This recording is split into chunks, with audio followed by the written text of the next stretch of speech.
ശരിക്കും ഈ സിനിമയുടെ ടൈറ്റിൽ കാർഡ് എഴുതി കാണിക്കുന്ന സമയത്ത് യെല്ലോ കളറിൽ എഴുതി കാണിക്കുന്ന സമയത്ത് സൂക്ഷ്മദർശിനി എന്ന് പറയുന്ന പേരിന്റെ സെന്റർ ഭാഗത്തായിട്ട് മദർ എന്ന് പറഞ്ഞ് എഴുതിയേക്കുന്ന ഭാഗത്ത് മാത്രമായിട്ട് ഒരു സർക്കിൾ കാണാനായിട്ട് സാധിക്കും. ഈ സിനിമയിൽ ഒരു ഉടുമ്പിനെ പിടിച്ചുകൊണ്ട് പോകുന്ന രംഗമൊക്കെ നമുക്ക് കാണാനായിട്ട് സാധിക്കുന്നുണ്ടല്ലേ. ശരിക്കും ആ ഒരു സീനെ കാണുന്ന സമയത്ത് ഭയങ്കര രസമാണ്. നമ്മൾ ചിന്തിക്കും എന്തിനാണ് ഇങ്ങനെ ഒരു ഉടുമ്പിന്റെ കറികൾ വെച്ച് കൊടുക്കുന്നത്, എന്താണ് ഈ ഒരു പാർട്ടിയോടെ നടത്തുന്നതിന്റെ ലക്ഷ്യം എന്നുള്ളൊരു കാര്യം നമ്മൾ ചിന്തിക്കും. ബേസിലാണ് ഈ ഒരു വാട്സ്ആപ്പ് മെസ്സേജ് അയച്ചെന്നുണ്ടെങ്കിൽ ഡയനയുടെ ഫോണിൽ നിന്ന് ഒരു മെസ്സേജ് അയക്കുന്ന സമയത്ത് അത് ഫോർവേഡഡ് മെസ്സേജ് ആയിട്ട് കാണിക്കില്ലേ എന്നുള്ളൊരു കാര്യം പല ആൾക്കാരും പറയുന്നുണ്ടായിരുന്നു. പക്ഷേ നിങ്ങൾ ആരും ശ്രദ്ധിക്കാതെ പോയിക്കുന്നൊരു പ്രധാനപ്പെട്ട കാര്യം എന്ന് പറയുന്നത് ഈ സിനിമയുടെ ടൈറ്റിൽ കാർഡ് മുതലുള്ള ഈ സിനിമ കാഴ്ചവെച്ചേക്കുന്ന ഇതിൻ്റെ ഹിഡൻ ഡീറ്റെയിൽസിനെയാണ്. സൂക്ഷ്മദർശിനി സിനിമ കണ്ടേക്കുന്ന ആൾക്കാരാണ് നിങ്ങളെന്നുണ്ടെങ്കിൽ ഈ വീഡിയോ കണ്ടതിന് ശേഷം നിങ്ങൾ ഒന്നും കൂടി ആ സിനിമ ഒന്ന് കണ്ടുവെക്കുക. നിങ്ങൾക്ക് മനസ്സിലാവും ഈ സിനിമയുടെ ഡയറക്ടറിൻ്റെ ഒരു പവർ എന്താണെന്നും അയാൾ ഈ സിനിമയിലൂടെ കമ്മ്യൂണിക്കേറ്റ് ചെയ്യാനായിട്ട് ശ്രമിച്ചിരുന്ന കാര്യം എന്താണെന്നുള്ളൊരു കാര്യം നിങ്ങൾക്ക് വളരെ കൃത്യമായിട്ട് മനസ്സിലാവും. എന്താണെന്നുള്ള കാര്യങ്ങൾ ഡീറ്റെയിൽ ആയിട്ട് പറയാം. എല്ലാ പ്രേക്ഷകർക്കും പുതിയ വീഡിയോയിലേക്ക് സ്വാഗതം. എൻ്റെ പേര് ഡൊണാൾഡ് എന്നാണ്. So welcome back to today's video. ഈ സിനിമയുടെ ടൈറ്റിൽ കാർഡ് സൂക്ഷ്മദർശിനി എന്ന് പറയുന്ന പേര് എന്തുകൊണ്ട് ഈ സിനിമയ്ക്ക് ഇട്ടു എന്നുള്ളൊരു ചോദ്യം ചോദിക്കുകയാണെന്നുണ്ടെങ്കിൽ നമ്മുടെ പ്രധാനപ്പെട്ട കഥാപാത്രത്തിന്റെ പേര് എന്ന് പറയുന്നത് നസ്രിയ ചെയ്തിരിക്കുന്ന കഥാപാത്രത്തിന്റെ പേര് എന്ന് പറയുന്നത് പ്രിയദർശിനി എന്നാണ്. പ്രിയദർശിനിയുടെ ദർശിനി എന്ന് പറയുന്ന ആ ഒരു പേരും അതുപോലെ തന്നെ സൂക്ഷ്മമായിട്ട് നിരീക്ഷിക്കുന്ന ഒരു കഥാപാത്രമാണ് ഈ നസ്രിയയുടെ കഥാപാത്രം എന്നുള്ളൊരു കാരണം കൊണ്ട് തന്നെ സൂക്ഷ്മദർശിനി എന്നുള്ളൊരു പേരിട്ടു എന്നുള്ളൊരു കാര്യം നമുക്ക് എല്ലാവർക്കും അറിയാവുന്ന ഒരു കാര്യം തന്നെയാണ്. കാരണം സിനിമയുടെ തുടക്കം മുതൽ നമ്മൾ നോക്കുകയാണെന്നുണ്ടെങ്കിൽ ഫസ്റ്റ് സീനകത്തിനെ കാണിക്കുന്ന ഒരു കാര്യം എന്ന് പറയുന്നത് ഡി കഴിഞ്ഞിട്ട് എച്ച് ഇല്ല എന്നുള്ളൊരു കാര്യമാണ് പറയുന്നത്. അതായത് ഇവിടെ നിങ്ങൾ ഈ സീരിയൽ ശരിക്കും ഒബ്സർവ് ചെയ്യുകയാണെന്നുണ്ടെങ്കിൽ പ്രിയദർശിനി അങ്ങോട്ടേക്ക് തിരിഞ്ഞു നിന്നിട്ടാണ് ഈ ഒരു കാര്യം പറയണത്. പ്രിയദർശിനി വേറെ എന്തോ കാര്യം ചെയ്തുകൊണ്ടിരിക്കുന്നതിൻ്റെ ഇടയിൽ ഇവിടെ ഒരു ഫോം ഇങ്ങനെ ഫില്ല് ചെയ്തുകൊണ്ട് ഒരു കാര്യം ഇങ്ങനെ ടൈപ്പ് ചെയ്തെടുക്കുന്ന സമയത്ത് അവർ ആ ഒരു കറക്ഷൻ അവിടെ ചെയ്യുന്ന ഒരു കാര്യമാണ് കാണിക്കുന്നത്. വേറൊരു കാര്യം ചെയ്തുകൊണ്ടിരിക്കുന്ന സമയത്ത് പ്രിയദർശിനി അതേ സമയത്ത് തന്നെ ഇവിടെയുള്ള മിസ്റ്റേക്ക് കണ്ടുപിടിക്കുന്നതായിട്ട് കാണാൻ സാധിക്കുന്നുണ്ട്. മൾട്ടി ടാസ്കിങ് ചെയ്യാൻ പറ്റുന്ന ഒരു വ്യക്തിയാണ് പ്രിയദർശിനി എന്നുള്ളൊരു കാര്യം ഇവിടെ കൃത്യമായിട്ട് കാണിക്കുന്നുണ്ട്. ഒരു സോക്കോൾഡ് ഒരു സാധാരണ ഒരു പെൺകുട്ടി എന്നുള്ളൊരു കാര്യം കാണിക്കുന്നുണ്ടെങ്കിലും അതിനപ്പുറത്തോട്ട് മൾട്ടി ടാസ്കിങ് ചെയ്യാനായിട്ടും കൃത്യമായിട്ട് ഒരു ഒബ്സർവേഷൻ സ്കില്ലുള്ള ഒരാളാണെന്നുള്ളൊരു കാര്യം കൃത്യമായിട്ട് പ്രിയദർശിനി എന്ന് പറയുന്ന കഥാപാത്രത്തിനെ കുറിച്ച് കാണിക്കുന്നുണ്ട്. അതുകൊണ്ട് തന്നെയാണ് ഈ സിനിമയുടെ പേര് സൂക്ഷ്മദർശിനി എന്നുള്ളൊരു പേരിട്ട് എന്നുള്ളൊരു കാര്യം നമുക്ക് ചിന്തിക്കാനായിട്ട് പറ്റും. ശരിക്കും ഈ സിനിമയുടെ ടൈറ്റിൽ കാർഡ് എഴുതി കാണിക്കുന്ന സമയത്ത് യെല്ലോ കളറിൽ എഴുതി കാണിക്കുന്ന സമയത്ത് സൂക്ഷ്മദർശിനി എന്ന് പറയുന്ന പേരിന്റെ സെന്റർ ഭാഗത്തായിട്ട് മദർ എന്ന് പറഞ്ഞ് എഴുതിയേക്കുന്ന ഭാഗത്ത് മാത്രമായിട്ട് ഒരു സർക്കിൾ കാണാനായിട്ട് സാധിക്കും. അവിടെ മദർ എന്ന് പറയുന്ന ഒരു പേര് എഴുതി വെച്ചിരിക്കുന്നതായിട്ട് കാണാൻ സാധിക്കും. അതിൻ്റെ ഇടയിലൂടെ ഈ നസ്രിയയുടെ കഥാപാത്രം ഇങ്ങനെ നോക്കുന്നതായിട്ട് കാണാൻ സാധിക്കും. ശരിക്കും നസ്രിയയുടെ കഥാപാത്രം എന്ന് പറയുന്ന ഈ സിനിമയിൽ കാണിച്ചിരുന്ന പ്രോട്ടഗണിസ്റ്റ് ആണെന്നുണ്ടെങ്കിൽ ഈ സിനിമയിലുള്ള ആന്റഗണിസ്റ്റ് ശരിക്കും ആരാന്നുള്ളൊരു കാര്യം നമുക്ക് നോക്കുകയാണെന്നുണ്ടെങ്കിൽ സിനിമയുടെ അവസാന ഭാഗത്ത് നമുക്ക് എല്ലാവർക്കും അറിയാവുന്ന ഒരു കാര്യം തന്നെയാണ്. സിനിമയുടെ അവസാന ഭാഗത്ത് ആ അമ്മയുടെ കഥാപാത്രം തന്നെയാണ് സിനിമയിൽ വരുന്ന പ്രധാനപ്പെട്ട വില്ലത്തി എന്ന് പറയുന്നത്. അമ്മ പറഞ്ഞതനുസരിച്ച് മാത്രമാണ് ബാക്കിയുള്ള കഥാപാത്രങ്ങൾ അവരെ സപ്പോർട്ട് ചെയ്യാനായിട്ട് ഈ ഒരു പ്ലാൻ എക്സിക്യൂട്ട് ചെയ്യുന്നത്. അതായത് അമ്മയുടെ ബ്രെയിനും ഈ പറയുന്ന പ്രിയദർശിനിയുടെ ബ്രെയിനും തമ്മിലുള്ള ഒരു യുദ്ധമാണ് ഈ സിനിമയിലൂടെ കൃത്യമായിട്ട് കാണിക്കുന്നത്. ഇവർ തമ്മിലുള്ള ഒരു നരേഷൻ കൃത്യമായിട്ട് കാണിക്കാൻ വേണ്ടി തന്നെയാണ് മദർ എന്ന് പറയുന്ന ഒരു കാര്യം തന്നെ ആ സിനിമയുടെ തുടക്കഭാഗത്തിന് കാണിക്കുന്നുണ്ട്. മദറാണ് ഈ കഥയുടെ അവസാന ഭാഗത്തെ വില്ലത്തി എന്ന് കാണിക്കാൻ തന്നെയായിരിക്കാം ഒരുപക്ഷെ സൂക്ഷ്മദർശിനി എന്നുള്ള എൻ്റെ ആ ഒരു മദർ എന്ന് പറയുന്ന ഒരു ഭാഗത്ത് ഒരു സർക്കിൾ ഇട്ടേക്കുന്നതായിട്ട് നമുക്ക് കാണാൻ സാധിക്കുന്നത്. സിനിമ കാണുന്ന സമയത്ത് കുറേ അധികം ആൾക്കാർ ചോദിച്ചിരിക്കുന്ന ഒരു കാര്യമാണ്. ഈ സിനിമയിൽ ഒരു വാട്സപ്പ് മെസ്സേജ് അയക്കുന്നതിൻ്റെ ഒരു സീൻ കണ്ടിട്ട് കുറേ ആൾക്കാർ ചോദിച്ചായിരുന്നു. ഇതിനകത്ത് ഒരു കഥാപാത്രം ഈ സിനിമയിൽ വരുന്ന ഒരു പ്രധാനപ്പെട്ട കഥാപാത്രം ഡയാന എന്ന് പറയുന്ന ഒരു കഥാപാത്രം കൊല്ലപ്പെടുന്ന സമയത്ത് കൊല്ലപ്പെട്ടതിന് ശേഷം എന്ന് പറയുന്ന ഒരു സമയത്ത് ഇവർ വാട്സപ്പ് മെസ്സേജ് അയച്ചു എന്നുള്ളൊരു കാര്യം പറയുന്നുണ്ട്. പക്ഷേ ആ വാട്സപ്പ് മെസ്സേജ് അയച്ചത് അവരായിരുന്നില്ല, ബേസിലായിരുന്നു, അവരുടെ സഹോദരനായിട്ടുള്ള ബേസിലായിരുന്നു എന്നുള്ളൊരു കാര്യം പറയുന്നുണ്ട്. ബേസിലാണ് ഈ ഒരു വാട്സപ്പ് മെസ്സേജ് അയച്ചെന്നുണ്ടെങ്കിൽ ഡയനയുടെ ഫോണിൽ നിന്ന് ഒരു മെസ്സേജ് അയക്കുന്ന സമയത്ത് അത് ഫോർവേഡഡ് മെസ്സേജ് ആയിട്ട് കാണിക്കില്ലേ എന്നുള്ളൊരു കാര്യം പല ആൾക്കാരും പറയുന്നുണ്ടായിരുന്നു. ഇതിനുള്ളൊരു കറക്റ്റ് എക്സ്പ്ലനേഷൻ എന്താണെന്ന് നോക്കുകയാണെന്നുണ്ടെങ്കിൽ പലതരത്തിലും ഇതിനൊരു ഡീറ്റെയിലിംഗ് പറയാനായിട്ട് സാധിക്കും. ഒന്നാമത്തെ കാര്യം എന്ന് പറയുന്നത് ഒരു ഫോണിൽ നിന്ന് നമ്മളൊരു മെസ്സേജ് നമ്മുടെ സ്വന്തം ഫോണിൽ നിന്ന് നമ്മുടെ സ്വന്തം വാട്സപ്പിൽ നിന്ന് നമ്മളൊരാൾക്ക് അയച്ചേക്കുന്ന മെസ്സേജ് വേറൊരാളിലേക്ക് ഫോർവേഡ് ചെയ്യുകയാണെന്നുണ്ടെങ്കിൽ അതൊരിക്കലും ഫോർവേഡഡ് മെസ്സേജ് ആയിട്ട് വരില്ല. അത് നോർമൽ മെസ്സേജ് ആയിട്ട് തന്നെയാണ് വരാം. ഒരു പോസിബിലിറ്റി. രണ്ടാമത്തെ ഒരു പോസിബിലിറ്റി എന്ന് പറയുന്നത് ഒരു പക്ഷേ ഈ ഒരു വോയിസ് മെസ്സേജ് പ്രിയദർശിനിക്ക് അയക്കാനായിട്ട് നിന്നായിരുന്ന ഒരു വോയിസ് മെസ്സേജ് ബേസിൽ ഡയാനയുടെ ഫോണിൽ നിന്ന് മറ്റൊരു ഫോണിലോട്ട് കോപ്പി ചെയ്തതിന് ശേഷം മറ്റൊരു ഫോണിൽ നിന്ന് പ്ലേ ചെയ്തിട്ട് അത് റെക്കോർഡ് ചെയ്തിട്ട് അയച്ചു കഴിഞ്ഞാൽ പോലും ഈ പറയുന്ന ഫോർവേഡഡ് മെസ്സേജ് എന്ന് പറയുന്നത് കാണിക്കാനായിട്ടുള്ള സാധ്യത അവിടെ ഉണ്ടാവില്ല എന്നുള്ളൊരു കാര്യം നമുക്ക് മനസ്സിലാക്കാനായിട്ട് പറ്റും. ഇന്ന് പലതരത്തിലുള്ള സോഫ്റ്റ്വെയറുകൾ ഉള്ളതുകൊണ്ട് തന്നെ പലതരത്തിലുള്ള ഓൺലൈൻ കൺവേർട്ടേഴ്സ് ഉള്ളതുകൊണ്ട് തന്നെ നമുക്ക് വേണമെന്നുണ്ടെങ്കിൽ ഒരു ഫോർവേഡഡ് മെസ്സേജിനെ വേണമെന്നുണ്ടെങ്കിൽ ഒരു ജനറേറ്റഡ് മെസ്സേജ് ആയിട്ട് കൺവേർട്ട് ചെയ്യാനായിട്ടുള്ള പോസിബിലിറ്റി ഉണ്ട്. സോ പറഞ്ഞു വന്നതിന്റെ കാര്യം എന്ന് പറയുന്നത് എന്തുകൊണ്ട് അവിടെ ഫോർവേഡഡ് മെസ്സേജ് ആയിട്ട് കാണിച്ചില്ല എന്നൊരു കാര്യം ചോദിക്കുകയാണെന്നുണ്ടെങ്കിൽ സ്വന്തം ഫോണിൽ നിന്നൊരു വോയിസ് മെസ്സേജ് ഒരാളിലേക്ക് അയച്ചേക്കുന്ന വോയിസ് മെസ്സേജ് തന്നെ മറ്റൊരാളിലോട്ട് ഫോർവേഡ് ചെയ്യുകയാണെന്നുണ്ടെങ്കിൽ അത് ഫോർവേഡഡ് മെസ്സേജ് എന്ന് പറഞ്ഞ് കാണിക്കില്ല. അതുകൊണ്ടാണ് ഈ സിനിമയിൽ ഡയാനയുടെ ഫോണിൽ നിന്ന് അയച്ചേക്കുന്ന ഒരു വോയിസ് മെസ്സേജ് ഫോർവേഡഡ് എന്ന് പറഞ്ഞ് കാണിക്കാതെ നിന്നത് എന്നുള്ളൊരു കാര്യം വേണം ഇതിന്റെ ഒരു എക്സ്പ്ലനേഷൻ ആയിട്ട് പറയാനായിട്ട്. ഈ സിനിമയുടെ ഒരു പ്രധാനപ്പെട്ട സീനകത്ത് അമ്മച്ചിനെ കാണുന്ന ഒരു സീൻ നിങ്ങൾ എല്ലാവരും ശ്രദ്ധിച്ചിട്ടുണ്ടാവും. രാത്രി സമയത്ത് പ്രിയദർശിനിക്ക് ഒരു സംശയം തോന്നിയിട്ട് അടുക്കള ഭാഗത്ത് ചെന്ന് നോക്കുന്ന സമയത്ത് അവിടെ പെട്ടെന്ന് അമ്മച്ചിയുടെ രൂപം ഇങ്ങനെ പ്രത്യക്ഷപ്പെടുന്ന ഒരു സീൻ കണ്ടിട്ടുണ്ടാവും. ശരിക്കും തിയേറ്ററിൽ കണ്ട സമയത്ത് ഒന്നും ഞെട്ടിപ്പോയ സീൻ തന്നെയായിരുന്നു. കാരണം ഒരിക്കലും പ്രതീക്ഷിക്കാത്ത തരത്തിലുള്ള ഒരു സീൻ തന്നെയായിരുന്നു അവിടെ സംഭവിച്ചല്ലേ. ഇവിടെ പല ആൾക്കാർ ചോദിച്ചിരിക്കുന്ന ഒരു കാര്യം എന്ന് പറയുന്നത് നസ്രിയയുടെ വീട്ടിൽ നിന്നും നസ്രിയെ നോക്കിയ സമയത്ത് പ്രിയദർശിനി എന്ന് പറയുന്ന കഥാപാത്രം നോക്കിയ സമയത്ത് അവിടെ അമ്മച്ചിയുടെ കഥാപാത്രത്തിന് കാണാനായിട്ട് പറ്റിയിട്ടുണ്ടെങ്കിൽ എന്തുകൊണ്ട് പ്രിയദർശിനി രാത്രി സമയത്ത് ബേസിന്റെ വീട്ടിലോട്ട് ചെന്നേക്കുന്ന സമയത്ത് മാനുവലിന്റെ വീട്ടിലോട്ട് ചെന്നേക്കുന്ന സമയത്ത് മുകളിലോട്ട് കയറി നോക്കിയ സമയത്ത് റൂമിന്റെ അകത്തുള്ള സിദ്ധാർത്ഥ് ഭരതനെ കണ്ടില്ല എന്നുള്ളൊരു കാര്യം ചോദിക്കുന്നുണ്ടായിരുന്നു. ഇതിനുള്ളൊരു എക്സ്പ്ലനേഷൻ എന്ന് പറയുന്നത് ശരിക്കും ഈ അമ്മച്ചിനെ കണ്ടു എന്ന് പറയുന്ന റൂം എന്ന് പറയുന്നത് നസ്രിയയുടെ വീടിന്റെ നേരെ ഓപ്പോസിറ്റ് ഉള്ള റൂമാണ്. ശരിക്കും നമ്മൾ നോക്കി കഴിഞ്ഞാൽ കാണാൻ പറ്റും, നസ്രിയയുടെ വീട്ടിൽ നിന്ന് നോക്കിക്കഴിഞ്ഞാൽ നേരിട്ട് കാണാൻ പറ്റുന്ന റൂമിലാണ് ഈ അമ്മച്ചിനെ കണ്ടത്.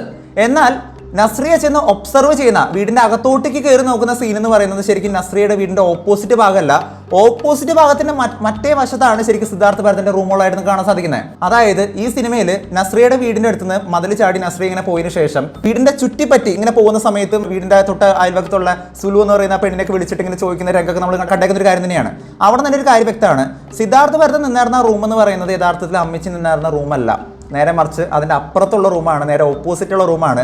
ആ വീടിന് തന്നെ മറ്റൊരു വശത്തുള്ള നേരെ ഓപ്പോസിറ്റ് വശത്തുള്ള റൂമിലാണ് യഥാർത്ഥത്തിൽ പ്രിയദർശിനി എന്ന് പറയുന്ന കഥാപാത്രം സിദ്ധാർത്ഥ് ഭരതനെ കാണാതെ നിന്നത്. അതിന്റെ കാരണം എന്ന് പറയുന്നത് ഇതായിരിക്കാം, അവിടെ ഒരു വലിയൊരു ക്രൈം നടക്കുന്ന ഒരു റൂം ആയതുകൊണ്ട് തന്നെ ആ ഒരു റൂമിൽ ഒരു ഫിൽറ്ററോ മറ്റോ പുറത്തുനിന്ന് അകത്തേക്ക് കാണാത്ത തരത്തിലുള്ള ഒരു ഫിൽറ്ററോ മറ്റോ അവിടെ വെച്ചേക്കുന്ന തന്നെ ആയിരിക്കാം ആ ഒരു പുറത്ത് നിന്ന് അകത്തേക്ക് കാണാതെ നിന്നതിൻ്റെ ഒരു കാര്യം എന്ന് പറയുന്നത്. നമ്മുടെയൊക്കെ വീടുകളിലുള്ള ചില്ലുകൾ എന്ന് പറയുന്നത് പല ചില്ലുകളുടെ പ്രത്യേകത എന്ന് പറയുന്നത് പുറത്ത് നോക്കുന്ന സമയത്ത് അകത്തോട്ടേക്കുള്ള ഒന്നും കാണില്ല. അങ്ങനെയുള്ള ചില്ലുകൾ ഇന്ന് മാർക്കറ്റ് അവൈലബിൾ ആണ്. സോ ഒരു ക്രൈം നടക്കുന്ന ഒരു സ്ഥലം എന്ന് പറയുന്നത് ബേസിൽ ചൂസ് ചെയ്യുന്നത് പുറത്തുനിന്ന് അകത്തോട്ടേക്ക് കാണാൻ പറ്റാത്ത വളരെ ഹിഡൻ ആയിട്ട് നിൽക്കുന്ന റൂം തന്നെ ആയിരിക്കാം. ആ റൂമിൽ വെച്ച് സിദ്ധാർത്ഥ് ഭരതൻ വന്നേക്കുന്ന സമയത്താണ് പ്രിയദർശിനി കാണാതെ നിന്നത്. ഒരു വലിയ ക്രൈം നടക്കുന്ന സമയത്ത് സ്വാഭാവികമായിട്ട് ആൾക്കാർ ചിന്തിക്കുന്ന ഒരു കാര്യമുണ്ട്, എന്തുകൊണ്ട് ഈ ഒരു സ്ഥലം തന്നെ തിരഞ്ഞെടുത്തു. ശരിക്കും ഒരു ക്രൈം നടക്കുന്ന സമയത്ത് ആരും ഇല്ലാത്തൊരു സ്ഥലം നോക്കി തിരഞ്ഞെടുത്തുന്നുണ്ടെങ്കിൽ ചുറ്റിനുള്ള ആൾക്കാരുടെ ശല്യം ഒന്നും ഉണ്ടാവില്ല എന്നുള്ളൊരു കാര്യം നമുക്ക് ചിന്തിക്കാനായിട്ട് പറ്റൂലേ. പക്ഷേ ശരിക്കും ഈ ഒരു സിനിമയിലൂടെ ഇവർ കാണിക്കാനായിട്ട് ശ്രമിച്ചിരിക്കുന്ന ഒരു കാര്യം എന്ന് പറയുന്നത് ഇവർ നാട്ടുകാരെ മൊത്തം കൺവിൻസ് ചെയ്യാനായിട്ടാണ് ശ്രമിച്ചേക്കുന്നത്. ശരിക്കും നാട്ടുകാരെ എല്ലാവരും അറിയണം ഡയാന എന്ന് പറയുന്ന ഒരാൾ ഇവിടെ നാട്ടിൽ വന്നായിരുന്നു എന്നും അമ്മച്ചിക്ക് ഇങ്ങനെ പല പ്രശ്നങ്ങളുണ്ടെന്നും ഡയാന അതിനുശേഷം തിരിച്ചു പോയായിരുന്നു എന്നുള്ളൊരു കാര്യങ്ങളൊക്കെ തിരിച്ചറിയണം എന്നുള്ളൊരു വാശി ഉള്ളതുകൊണ്ട് തന്നെയാണ്, ആ ഒരു ആവശ്യം ഉള്ളതുകൊണ്ട് തന്നെയാണ് യഥാർത്ഥത്തിൽ ഈ ഒരു സ്ഥലം തന്നെ അവർ നോക്കി തെരഞ്ഞെടുത്ത് എന്നുള്ളൊരു കാര്യം വേണം പറയാനായിട്ട്. അതായത് ഒരു ക്രൈം നടന്നു, ഡയാന എന്ന് പറയുന്ന ഒരാൾ മരണപ്പെട്ടതിന് ശേഷം സ്വാഭാവികമായിട്ട് ആരെങ്കിലും ഒരു കംപ്ലൈന്റ് ചെയ്ത് കഴിഞ്ഞാൽ പോലും ഡയാന തിരിച്ചു പോയി എന്നുള്ളൊരു കാര്യം നാട്ടുകാർ പറഞ്ഞ് വിശ്വസിപ്പിച്ചുകൊണ്ട് തന്നെ പോലീസിന് മറ്റൊരു സംശയങ്ങൾ തോന്നില്ല എന്നുള്ളൊരു കാര്യം വരുത്തി തീർക്കാൻ വേണ്ടി തന്നെയാണ് അവർ ഇങ്ങനെ ഒരു സ്ഥലം തന്നെ തെരഞ്ഞെടുത്തതും. അവിടെ അമ്മച്ചിക്ക് ഓർമ്മക്കുറവാണ്, അതുകൊണ്ട് തന്നെയാണ് ഡയാന നാട്ടിലോട്ട് വന്നത് എന്നുള്ളൊരു കാര്യം അവർ മെനഞ്ഞെടുക്കാനായിട്ട് ശ്രമിച്ചത്. ഡയാന നാട്ടിലോട്ട് വന്നു കഴിഞ്ഞാൽ മാത്രമാണ് ഡയാനനെ കൊല്ലാനായിട്ട് സാധിക്കൂ. പക്ഷെ കൊന്നതിന് ശേഷം ഡയാനനെ കണ്ടു, ഡയാന തിരിച്ചു പോയി എന്നുള്ളൊരു കാര്യം ഉറപ്പിക്കാനായിട്ട്, നാട്ടുകാരിലൂടെ തന്നെ ഉറപ്പിക്കാനായിട്ട്, ക്രൈമിനെ ഒഴിവാക്കാനായിട്ട്, അതിനെ ഒളിപ്പിച്ച് മൂടാനായിട്ടും ഉള്ളൊരു ശ്രമം തന്നെയായിരുന്നു ഈ ഒരു സിനിമയിൽ ഈ ഒരു സ്ഥലം തന്നെ ചൂസ് ചെയ്യാനായിട്ടുണ്ടായ ഒരു കാരണം എന്ന് പറയുന്നത്. സിനിമയുടെ പല രംഗങ്ങളും നമ്മൾ നോക്കുകയാണെന്നുണ്ടെങ്കിൽ സിദ്ധാർത്ഥ് ഭരതൻ പറയുന്നൊരു ഡയലോഗ് ഉണ്ട്, ഇറ്റ് ഈസ് നോട്ട് എ കോണച്ച plan, it's a perfect plan എന്നുള്ളൊരു കാര്യം പറയുന്നതൊക്കെ കേൾക്കാൻ സാധിക്കും. ശരിക്കും ഇവരുടെ ഒരു ഉദ്ദേശം എന്താണെന്ന് നോക്കുകയാണെന്നുണ്ടെങ്കിൽ നാട്ടുകാരെല്ലാവരും പറഞ്ഞ് വിശ്വസിപ്പിച്ച് ഡയാന എന്ന് പറയുന്ന ആൾ നാട്ടിൽ വന്നിരുന്നു, തിരിച്ചു പോയി എന്നുള്ള കാര്യം പറഞ്ഞ് വിശ്വസിച്ചുകൊണ്ട് അതിന്റെ ഗ്യാപ്പിൽ ആളെ ഇങ്ങനെ തട്ടി പെട്ടിയിലാക്കുക, ആളെ തട്ടി നേരെ ക്ലോസറ്റിലാക്കുക എന്നുള്ളൊരു കാര്യമായിരുന്നു ഇവരുടെ പരിപാടി എന്ന് പറയുന്നത്. പക്ഷേ ഇവരുടെ പ്ലാനിംഗ് എന്ന് പറയുന്നത് പെർഫെക്റ്റ് ആയിരുന്നുണ്ടെങ്കിലും ഇവരുടെ പരിപാടി ഇങ്ങനെ കോണച്ച പ്ലാൻ ആയി പോയി എന്നുള്ളൊരു കാര്യം പറയാനുള്ള ഒരു കാര്യം എന്ന് പറയുന്നത് ശരിക്കും ഈ സിനിമയിൽ ഇവർ യൂസ് ചെയ്തിരിക്കുന്ന കെമിക്കൽസ് എന്ന് പറയുന്നത് ഹൈഡ്രോക്ലോറിക് ആസിഡ് പോലുള്ള ഒരുപാട് കെമിക്കൽസുകളാണ്. ശരിക്കും ഒരുപാട് കെമിക്കൽസുകളെ കുറിച്ച് ഇയാൾ ഇവിടെ റെഫർ ചെയ്യുന്നതായിട്ട് കാണാൻ സാധിക്കും. അതായത് സ്വർണ്ണം പോലെയുള്ള വലിയ വലിയ ഐറ്റംസുകളെ പോലെ ഒരുക്കാനായിട്ട് ശേഷിയുള്ള വലിയ തരത്തിലുള്ള ഹൈ ഡെൻസിറ്റി ഉള്ള കെമിക്കൽസുകളാണ് ഇവിടെ യൂസ് ചെയ്തിരിക്കുന്നത്. ശരിക്കും ഇത്തരത്തിലുള്ള കെമിക്കൽസുകൾ യൂസ് ചെയ്യുന്ന സമയത്ത് ഇവിടെ ഇവർക്ക് പറ്റിക്കുന്ന ഒരു മിസ്റ്റേക്ക് എന്താണെന്ന് നോക്കുകയാണെന്നുണ്ടെങ്കിൽ ശരിക്കും ആ ഒരു പെൺകുട്ടി ഡയാന എന്ന് പറയുന്ന ഒരാളുടെ എല്ല് പോലും പൊടിച്ചെടുക്കാനായിട്ട് പറ്റുന്ന ഒരു കപ്പാസിറ്റി ഉള്ള ഒരു കെമിക്കൽ ആണെങ്കിൽ പോലും ഇത് ക്ലോസറ്റിലൂടെ ഒഴിക്കുന്ന സമയത്ത് സ്വാഭാവികമായിട്ടും ക്ലോസറ്റിന്റെ പൈപ്പ് അടക്കം ദ്രവിച്ചു പോകുമെന്നുള്ളൊരു കാര്യം ഇവർ ശരിക്കും പറഞ്ഞു കഴിഞ്ഞാൽ ശ്രദ്ധിച്ചിരുന്നില്ല. ശരിക്കും അവിടെ വരെ പ്ലാനിങ് മിസ്സിംഗ് ആയെന്നുള്ളത് തന്നെയാണ് ശരിക്കും ഇവരെ പിടിക്കാനായിട്ടുള്ള ഒരു പ്രധാനപ്പെട്ട കാരണമായിട്ട് മാറി എന്നുള്ളൊരു കാര്യം കൂടി പറയാൻ പറ്റും. ശരിക്കും സിനിമയുടെ അവസാന ഭാഗത്ത് പ്രിയദർശിനി എന്ന് പറയുന്ന കഥാപാത്രം വീടിന്റെ ബാക്കിൽ ചെന്നുകൊണ്ട് അവർ ചുമരിങ്ങനെ ഉരച്ച് നോക്കുന്ന സമയത്ത് അവർ കാണുന്ന ഒരു കാര്യം എന്ന് പറയുന്നത് റെഡ് കളറാണ്. റെഡ് കളർ എന്ന് പറഞ്ഞ സംഭവം അവർ മൈക്രോബയോളജിസ്റ്റ് ആയതുകൊണ്ട് തന്നെ അവർക്ക് ബന്ധപ്പെട്ട ആൾക്കാരുമായിട്ട് ഇതിനെക്കുറിച്ച് റിസർച്ച് ചെയ്യുന്ന സമയത്താണ് ഒരു കാര്യം മനസ്സിലാക്കുന്നത്, ഇത് വെറും ഒരു ബ്ലഡ് അല്ല, ഇതിനകത്ത് ഹ്യൂമൻ സെൽ ഉണ്ടെന്നുള്ളൊരു കാര്യം ഇവിടെ കൃത്യമായിട്ട് പറയുന്നുണ്ട്. ശരിക്കും ആ ഹ്യൂമൻ സെൽ അവിടെ കണ്ടില്ലായിരുന്നെങ്കിൽ ഇതൊരു പക്ഷേ ഈ ഒരു പ്ലാൻ കൃത്യമായിട്ട് വർക്കൗട്ട് ആയേനെ. ശരിക്കും സംഭവിച്ച പാളിച്ച എന്താണെന്ന് നോക്കുകയാണെന്നുണ്ടെങ്കിൽ സിദ്ധാർത്ഥ് ഭരതന്റെ പെർഫെക്റ്റ് പ്ലാൻ എന്ന് പറയുന്നത് ഒരു കുണച്ച പ്ലാൻ ആയെന്നുള്ളൊരു കാര്യം വേണം പറയാനായിട്ട്. കാരണം ഈ പൈപ്പ് പോലും ഉരുകുന്ന തരത്തിലുള്ള കെമിക്കലായിരുന്നു ശരിക്കും പറഞ്ഞു കഴിഞ്ഞാൽ ആ ക്ലോസറ്റിലോട്ട് യൂസ് ചെയ്യാനായിട്ടും ഈ ഡയാന എന്ന് പറയുന്ന ആളെ കൊല്ലാനായിട്ടും ഈ ഡയാന എന്ന് പറയുന്ന ആളെ ഉരുക്കാനായിട്ട് ഉപയോഗിച്ച ഒരു കെമിക്കൽ എന്ന് വേണം പറയാനായിട്ട്. ക്ലോസറ്റ് പോലും ഉരുകുന്നുണ്ടെങ്കിൽ അതിന്റെ പൈപ്പ് പോലും ഉരുകുന്നുണ്ടെങ്കിൽ അവർ സ്വാഭാവികമായിട്ട് ചിന്തിക്കേണ്ട തന്നെയായിരുന്നു പൈപ്പ് ഉരുക്കി പുറത്തോട്ടേക്ക് ലീക്ക് ആവുന്നുള്ളൊരു കാര്യമാണ്. പക്ഷേ ഒരിക്കൽ പോലും സിദ്ധാർത്ഥ് ഭരതൻ അതിനെക്കുറിച്ച് ചിന്തിച്ചായിരുന്നില്ല. അതുകൊണ്ട് തന്നെയാണ് സിദ്ധാർത്ഥ് ഭരതന്റെ ഒരു പ്ലാനിങ്, ഇവരുടെ തന്നെ പ്ലാനിങ് മൊത്തത്തിൽ കുഴഞ്ഞു പറയുന്നതായിട്ട് നമുക്ക് ഈ സിനിമയുടെ അവസാന ഭാഗത്ത് കാണാൻ സാധിക്കുന്നത്. സിനിമയിൽ ആ പാല് ചോർന്നു പോകുന്ന സീനകത്ത് പോലും നസ്രിയ കാണിച്ചേക്കുന്ന ഒരു ഒബ്സർവേഷൻ എന്ന് പറയുന്നത് അവിടെ എല്ലാം ക്ലീൻ ചെയ്ത് അവിടെ ഭർത്താവ് ആ ഒരു ഭാഗം മൊത്തം ക്ലീൻ ചെയ്യുന്നുണ്ട്, പാല് പോയിട്ടില്ല എന്നുള്ളൊരു കാര്യം കാണിക്കാൻ വേണ്ടിയിട്ട്. പക്ഷേ എങ്കിലും പ്രിയദർശിനി അവിടെ കണ്ടുപിടിക്കുന്നുണ്ട് ഭർത്താവിന്റെ ഭാഗത്ത് നിന്ന് ആ ഒരു പാല് ചോർന്ന് പോയിട്ടുണ്ടെന്നുള്ളൊരു കാര്യം കാണിക്കുന്നുണ്ട്. അതായത് പാല് ചോർന്ന് പോയി എന്നുള്ളൊരു കാര്യം മറക്കാനായിട്ട്, ആ ഒരു ക്രൈം മറക്കാനായിട്ട്, അല്ലെങ്കിൽ ആ ഒരു ചെറിയ തെറ്റ് ഭർത്താവ് മറക്കാനായിട്ട് ശ്രമിച്ചിരിക്കുന്ന സമയത്ത് പോലും അതിൻ്റെ ഇടയിലുള്ള ലൂപ്പ് ഹോൾ കണ്ടെത്തിക്കൊണ്ടാണ് ശരിക്കും നസ്രിയയുടെ പ്രിയദർശിനി എന്ന് പറയുന്ന ഒരു കഥാപാത്രം പാല് ചോർന്ന് പോയി എന്നുള്ളൊരു കാര്യം മനസ്സിലാക്കുന്നത്. ഇതുപോലെ തന്നെ തന്റെ മൂക്കുത്തി ആ ഒരു സിങ്കിലോട്ട് പോയിക്കുന്ന സമയത്ത് അത് എടുക്കാനായിട്ട് അവർ കാണിക്കുന്ന ആ ഒരു ശ്രമം, അവിടെ ഓരോ ഭാഗം കട്ട് ചെയ്ത് സൂക്ഷ്മമായിട്ട് കട്ട് ചെയ്ത് ആ ഒരു സിങ്കിന്റെ ഉള്ളിൽ നിന്ന് ഒരു സാധനം പൊക്കിയെടുക്കുക എന്ന് പറയുന്നത് അത്ര എളുപ്പമുള്ള ഒരു കാര്യമല്ല. പക്ഷെ അവർ സൂക്ഷ്മമായിട്ട് നിരീക്ഷിച്ചുകൊണ്ട് ആ ഒരു മൂക്കുത്തി എടുക്കുന്ന സീനൊക്കെ കൃത്യമായിട്ട് എവിഡന്റ് ആയിട്ട് കാണിക്കുന്ന ഒരു കാര്യം എന്ന് പറയുന്നത് പ്രിയദർശിനി എന്ന് പറയുന്ന കഥാപാത്രം എന്ന് പറയുന്നത് ഒരു കാര്യം ചെയ്തുകൊണ്ടിരിക്കുന്ന സമയത്ത് തന്നെയും മറ്റു കാര്യങ്ങളും മൾട്ടി ടാസ്കിങ് ചെയ്യാനായിട്ട് പറ്റുന്ന ഒരു കഥാപാത്രമാണ്. ഒരു സൈഡിലൂടെ അവിടെ വാട്സപ്പ് വോയിസ് മെസ്സേജുകൾ അവിടെ ഗ്രൂപ്പിൽ നിന്ന് ഇങ്ങനെ കേട്ടുകൊണ്ടിരിക്കുന്നുണ്ട്. ഇവരെ ഗ്രൂപ്പിനകത്ത് പല ഡിസ്കഷൻസുകൾ നടക്കുന്നതൊക്കെ ഈ പറയുന്ന പ്രിയദർശിനി എന്ന് പറയുന്ന കഥാപാത്രം കേട്ടുകൊണ്ടിരിക്കുന്നുണ്ട്. അതിന്റെ ഇടയിലാണ് ഇവർ ഈ കാര്യങ്ങളെല്ലാം ചെയ്തുകൊണ്ടിരിക്കുന്നത്. അവിടെ നിന്ന് തന്നെ ഒരു കാര്യം വ്യക്തമാണ്, മറ്റുള്ള കഥാപാത്രങ്ങൾ വോയിസ് മെസ്സേജുകൾ മാത്രം അയച്ചുകൊണ്ടിരിക്കുന്ന സമയത്തും പ്രിയദർശിനി വോയിസ് മെസ്സേജ് കേൾക്കുന്നുണ്ട് താനും, എന്നാൽ അവർക്ക് ചെയ്യേണ്ട കാര്യങ്ങൾ, അവർക്ക് ആവശ്യമുള്ള കാര്യങ്ങളെല്ലാം കൃത്യമായിട്ട് ഒബ്സർവ് ചെയ്ത് ചെയ്യുന്നുണ്ടെന്നുള്ള ഒരു മൾട്ടി ടാസ്കിംഗ് കേപ്പബിലിറ്റി ഉള്ള ഒരു വ്യക്തിയാണെന്ന് കൃത്യമായിട്ട് ഇവിടെ എവിഡന്റ് ആയിട്ട് കാണിക്കുന്നുണ്ട്. സിനിമയിൽ ബേസിൽ എത്തിക്കുന്ന മാനുവൽ എന്ന് പറയുന്ന ഒരു കഥാപാത്രത്തിന്റെ പ്രത്യേകത എന്താണെന്ന് നോക്കുകയാണെന്നുണ്ടെങ്കിൽ സ്വന്തം ബൗണ്ടറിയിലോട്ട് വേറൊരാള് ട്രസ്പാസ് ചെയ്യുന്നത് തീരെ ഇഷ്ടപ്പെടാത്ത ഒരാളാണ്. രാത്രി സമയത്ത് പ്രിയദർശിനി എന്ന് പറയുന്ന ഒരു കഥാപാത്രം തന്റെ കോമ്പൗണ്ടിലോട്ട് വന്നേക്കുന്ന സമയത്ത് അയാൾക്കത് ഇഷ്ടപ്പെട്ടിട്ടില്ല എന്നുള്ളൊരു കാര്യം എല്ലാവർക്കും അറിയാം. സ്വാഭാവികമായിട്ട് ഒരാൾക്ക് ഇഷ്ടപ്പെടാത്തൊരു കാര്യം തന്നെയാണ്. പക്ഷേ സിനിമയുടെ തുടക്കപാതരം നമ്മൾ നോക്കുകയാണെന്നുണ്ടെങ്കിൽ ഒരു പൂച്ചേനെ കല്ലെടുത്തെറിയാൻ പോകുന്ന ഒരു സീൻ നമ്മൾ കണ്ടിട്ടുണ്ട്. ശരിക്കും ആ ഒരു പൂച്ച എന്ന് പറയുന്നത് ഇയാളുടെ പറമ്പിലോട്ട് കയറിക്കുന്ന സമയത്താണ് ഇയാളിനെ കല്ലെടുത്തെറിയാനായിട്ട് ശ്രമിക്കുന്നത്. പൂച്ച വേറെ ഒന്നും ചെയ്തിട്ടില്ല, പക്ഷെ പൂച്ച എന്ന് പറയുന്നത് വേറൊരു വീട്ടിലെ പൂച്ച ചെയ്തുകൊണ്ടും താൻ വളർത്താത്തൊരു പൂച്ച തന്റെ കോമ്പൗണ്ടിലോട്ട് കയറി വന്നിരിക്കുന്ന സമയത്തുള്ള മാനുവലിന്റെ ആ ഒരു വികാരമാണ് അവിടെ കൃത്യമായിട്ട് ഈ ഡയറക്ടർ എടുത്ത് കാണിക്കാനായിട്ട് ശ്രമിച്ചേക്കുന്നത്. ഈ സിനിമയിൽ ഒരു ഉടുമ്പിനെ പിടിച്ചുകൊണ്ട് പോകുന്ന രംഗമൊക്കെ നമുക്ക് കാണാൻ സാധിക്കുന്നുണ്ടല്ലേ. ശരിക്കും ആ ഒരു സീനൊക്കെ കാണുന്ന സമയത്ത് ഭയങ്കര രസമാണ്. നമുക്ക് ചിന്തിക്കും എന്തിനാണ് ഇങ്ങനെ ഒരു ഉടുമ്പിന്റെ കറി കട വെച്ച് കൊടുക്കുന്നത്, എന്താണ് ഈ ഒരു പാർട്ടി അവിടെ നടത്തുന്നതിന്റെ ലക്ഷ്യം എന്നുള്ളൊരു കാര്യം നമ്മൾ ചിന്തിക്കും. 2-3 കാര്യങ്ങൾ അവിടെ പറയാനായിട്ട് പറ്റും. ഒന്നാമത്തെ കാരണം ബേസിലിന് തൊട്ടടുത്തുള്ള അയൽവാസികളുമായിട്ടൊരു ബന്ധം കൂട്ടിച്ചേർക്കാനായിട്ടും ഒരു പാർട്ടി നടത്തുന്ന സമയത്ത് ഒരു കമ്പനി ഉണ്ടാകാനായിട്ട് സാധ്യത കൂടുതലാണ്. ഒന്നാമത്തെ കാരണം ഇതായിട്ട് പറയാനായിട്ട് പറ്റുന്നുണ്ടെങ്കിലും ഏറ്റവും പ്രധാനപ്പെട്ട കാരണം എന്ന് പറയുന്നത് ബേസിൽ പല രംഗങ്ങളിലും നമുക്ക് കാണാൻ സാധിക്കുന്ന ഒരു കാര്യം തന്നെയാണ്. പല ആൾക്കാരെ ഫേസ്ബുക്ക് പ്രൊഫൈലുകളൊക്കെ വിസിറ്റ് ചെയ്തുകൊണ്ട് അവരെ പറ്റിയുള്ള ഡാറ്റാസുകൾ, അവർ ചെയ്യുന്ന കാര്യങ്ങൾ എന്താണ്, അവരെ പറ്റിയുള്ള ഡീറ്റെയിൽസുകൾ എല്ലാം അങ്ങനെ എടുക്കുന്നതായിട്ട് കാണാൻ സാധിക്കുന്നുണ്ട്. ഈ ഒരു പാർട്ടി നടത്തിൻ്റെ പിന്നിലുള്ള ഒരു കാര്യം എന്ന് പറയുന്നത് ബേസിക്കലി ഒരു ഡാറ്റ കളക്ഷൻ ആണെന്നുള്ളൊരു കാര്യം തന്നെ വേണം പറയാനായിട്ട്. കാരണം ഈ സീനകത്ത് ഇവർ പറയുന്ന പല ഡയലോഗുകളിലും ഈ സിനിമയിലെ ഒരു പ്രധാനപ്പെട്ട കഥാപാത്രം പള്ളിയിലോട്ട് പോകുന്ന സമയമാണ്, ചൊവ്വാഴ്ച ദിവസം എന്നുള്ള കാര്യങ്ങളൊക്കെ കൃത്യമായിട്ട് പറയുന്നുണ്ട്. ഇതെല്ലാം ബേസിൽ മനസ്സിലാക്കി എടുക്കുന്നത് ആ ഒരു പാർട്ടി നടത്തിയ സമയത്ത് തന്നെയാണ്. അപ്പോൾ ഉടുമ്പിനെ കൊല്ലാനായിട്ട് പറ്റി, അതായത് തന്റെ പറമ്പിലോട്ട് കടന്നു വന്ന ട്രസ്പാസ് ചെയ്ത ആ ഒരു ഉടുമ്പിനെ കൊല്ലാനായിട്ട് പറ്റി എന്നുള്ളൊരു കാര്യം അവിടെ ഒരു സമയത്ത് നടക്കുന്ന സമയത്തും ഒരു കമ്പനി ഇവരെല്ലാവരുമായിട്ട് കൂട്ടിച്ചേർക്കാനായിട്ട് പറ്റി, ആ ഒരു പ്ലാനിങ് കൃത്യമായിട്ട് നടത്താനായിട്ട് പറ്റി. കൂടാതെ അവരെ പറ്റിയുള്ള ഡാറ്റ, ആരൊക്കെ എന്തൊക്കെയാണ് ചെയ്യുന്നത്, ചൊവ്വാഴ്ച ദിവസമായിട്ട് പള്ളിയിൽ പോകുന്നുണ്ടോ എന്താന്നുള്ള കാര്യങ്ങളൊക്കെ കൃത്യമായിട്ട് മനസ്സിലാക്കാനായിട്ട് ശരിക്കും ആ ഒരു പാർട്ടി സഹായിച്ചു എന്നുള്ളൊരു കാര്യം തന്നെ വേണം പറയാനായിട്ട്. സിനിമയുടെ ഒരു സീനകത്ത് ഒരു റെഡ് തുണി കെട്ടുന്ന ഒരു സീൻ നമ്മൾ എല്ലാവരും കണ്ടിട്ടുണ്ടല്ലേ. ഒരു റെഡ് തുണി ഒരു വടിമ കെട്ടിക്കൊണ്ട് മാനുവൽ തന്നെ പറമ്പിൽ വെച്ച് ഇങ്ങനെ കുഴി കൊണ്ട് ഇങ്ങനെ കുത്തുന്ന ഒരു രംഗം നമ്മൾ കണ്ടിരിക്കുന്ന ഒരു കാര്യം തന്നെയാണ്.